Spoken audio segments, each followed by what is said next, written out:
মনের মধ্যে কোনো হিংসা না রাখা। আমাদের সবার এখন মনের মধ্যে যে হিংসা দিয়ে ভর্তি, হিংসাগুলোকে ছেড়ে দেন, মন বড় করে ফেলেন, আল্লাহর জন্য ছেড়ে দেন। হিংসা ত্যাগ করেন, গীবত করা বন্ধ করে দেন, অপবাদ দেয়া তো একেবারেই নিষেধ, পরশ্রী কাতরতা ছেড়ে দেন, মনটাকে একদম খালেস করে রাখেন। একজন সাহাবী সম্পর্কে নবীজি বলছেন, এই যে এখন যে সাহাবী ঢুকবে মসজিদে ও জান্নাতি।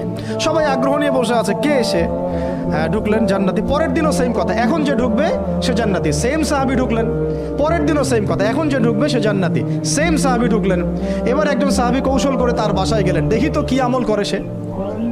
তো দেখলেন তো রাত্রেবেলা তাহাজ্জুদে উঠতেছে না, এশার নামাজ পড়ে ঘুমাই গেছে, ফজরের নামাজে উঠলো।